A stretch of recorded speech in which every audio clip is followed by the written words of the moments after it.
Welcome back to Turning Hard Times into Good Times. I'm your host, Jay Taylor, and I'm really glad to have with me once again David Wolfin. He's the president and CEO of Avino Silver and Gold Mines, and I've known David. I've known his father much longer because I'm more his father's age than I'm David's age. I must confess, but Avino Silver and Gold is a name that goes back probably almost a couple of decades in my newsletter, and I'm just really delighted to see David pull things together here after his father, growing older, was not able to continue on. But David has had, thanks to his father, who really trained him and had him brought up in the mining industry, David has had experience in all aspects of mining and fundraising and the equity side of the business. So he is very well rounded to assume the role of president and CEO. And from all I can see, is doing a remarkable job for the company. So welcome, David. I'm really glad to have you join me again today. Thanks, Jay. It's a pleasure to be here. Always good to talk to you. Always good to get caught up on what Avino is doing. I should mention to our listeners, there's only 36.3 million shares outstanding.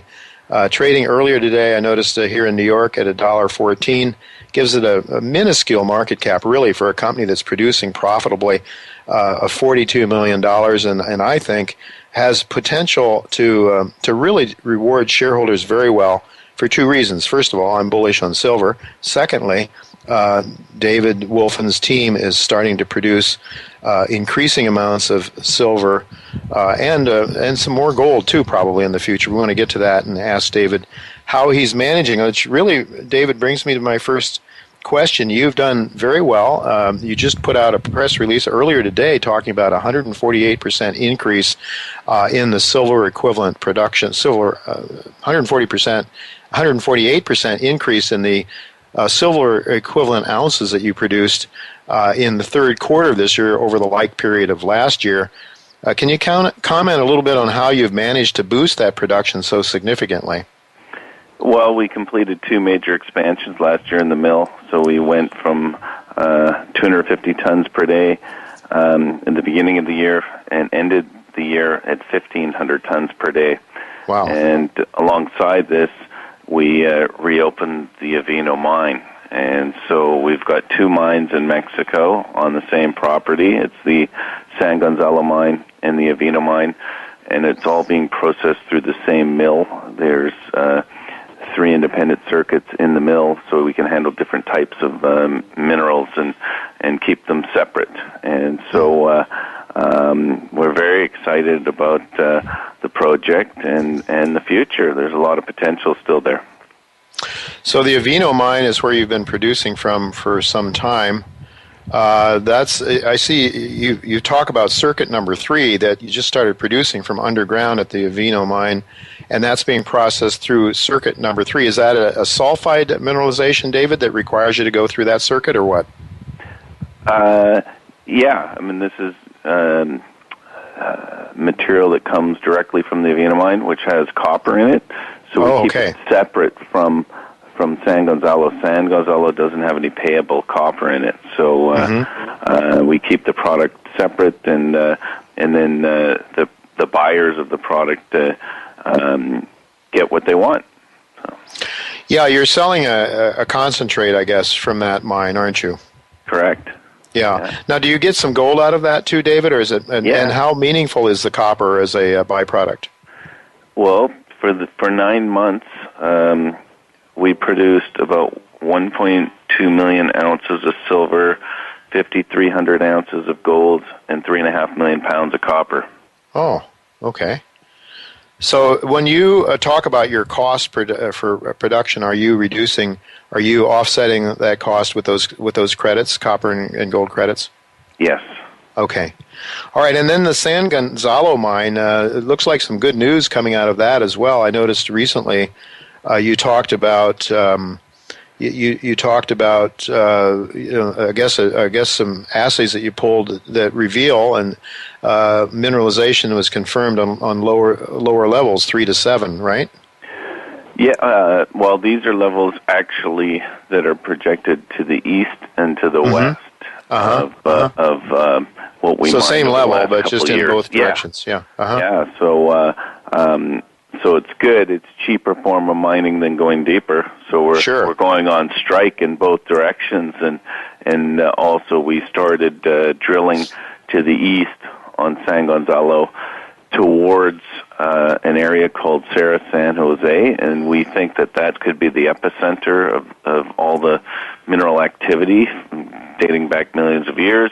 Because if you look at the overhead shot of Avino, you see all the veins trend towards that one area. So we're really excited about what the potential is in that area. So that could be like a feeder zone, I guess, to these other areas. How soon might you tap into that to get some sense of what's there? Well, we started drilling about a week ago, so we'll be drilling probably right up to the end of the year, and so results will start trickling out in the next few weeks, and we'll get an idea. So, well, that's our guys. We've got a team of geologists down there that have a really good handle on the deposit and the mineralogy now being in production for a couple of years. It's a lot different from when we first started mining on San Gonzalo. We were unsure. I mean, we were just going by drill results. Now we've got several years under our belt. Can you tell our listeners how much silver equivalent, how many silver equivalent ounces have you produced so far this year? We've done about 2.2 million ounces. And last year, for the entire year, we did 1.4 million. So we've already surpassed all of last year. And might we look we're on pace to do about 3 million. 3 million this year, okay. And are you providing any guidance going forward into 2016? No, we can't do that because we're not operating under a feasibility study with proven reserves and forecasts. We reopened the mine that we've owned for over 40 years, so that's the one downfall of not having a feasibility study. When we reopened San Gonzalo, we ran what they call a bulk sample test, and rather than doing a feasibility study, we already had the results, and they're actual results, not theoretical. And, and we were producing silver for under $8 an ounce when we started, and Tetra Tech verified those results and gave us the green light to go to commercial production, which we declared in the fourth quarter of 2012. So we've got about 3 years of commercial production under our belt at San Gonzalo. And during that time, we used the cash flow to dewater Avino, because Avino was flooded, and it's sat idle since 2001, and we had to pump out 1 million cubic meters of acidic water, and we had to treat the water, and that was completed in the second half of last year. And then we brought in a brand new mining fleet and started mining in Q4, and then we commissioned Circuit 3 in Q4. So, just so we'd have a complete year of production this year, we started processing fresh ore January 1st of this year through Circuit 3. So you're able to... So then you could compare to the past. Yeah. Because in the past, from 1974 to 2001, the last decade of production was running at around 1,000 tons per day. That was Circuit 3. So you have comparable information to look at in the past. Right. You're just not allowed to talk about it. In other words, if people want to, they can go in and study and connect. Take the data that's available from the past. Okay, you look at our resource estimate. The measured and indicated on Avino alone is over 4 million tons. Mm-hmm. And so if you do the math on a Circuit 3, 1,000 tons per day, it's 360,000 tons a year. You're looking at over a decade of mine life from Avino alone. And in the inferred category, there's another 3 million tons. So obviously, you're looking at longer mine life, and that's just Avino. That's not including San Gonzalo and the dozens of other veins that exist on the property. An exciting thing that we're doing right now is compiling all the raw data. We have old, well, it's not that, it's been unused, but we have 80 kilometers of IP geophysics we'd conducted on the property, and we never did anything with it because we were so busy on getting cash flow. Sure. Now we're going back and compiling that data. We've got aeromag survey, satellite imagery. All of that is being put into a 3D model, and then we're going to plan for next year to go around and start drilling some of these areas. We own our own drill.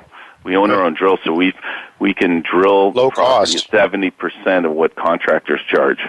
Wow, that's a really exciting, and the fact that you've been able to do this with internal cash flow from production from Gonzalo. I think you said that you use them to do water the Avino mine and go underground there. So well, it's kind of like a family-run business. You can't spend what you don't have, right? So yeah, well, you shouldn't that's how spend. I was trained, so we've been patient, and we would reward the guys at the mine with new equipment if we could afford it. Yes, and you have, and we want to get to that because you just raised some money with your deal with the Japanese concern. But before we get to that, just a comment, if you would please, David, on the cost. You did put out cost figures. I think all-in cash cost figures quite good actually. 1172, I think, is what you reported. Was that Canadian, for the last quarter? Canadian, so that's under $10 US. Okay, and then of course you're looking at the world in through the eyes of Canadian currencies, which provide a much higher silver price as well. This is we pay in Mexican pesos, we sell it in U.S. dollars, but then we have to report it in Canadian, so it's a little confusing. But it is that's how we have to operate. Okay, well you've managed to bring your costs down. I don't know if that was a function of maybe the grades or if you did something else, but the period of last year was $12.02 per silver equivalent ounce, and to $11.72 the third quarter. I guess the second quarter of this year we're talking about. How did you manage? Is that something we can look forward to? More cost reductions? We improved on recovery rates. Grades were pretty consistent. But basically, we looked at consumables. We looked at the reagents that we use. We looked at the ball mills and energy costs, and we looked to get better pricing on all that. By being in production longer and making longer-term agreements, we could lower the costs. So that's how we were able to get those down.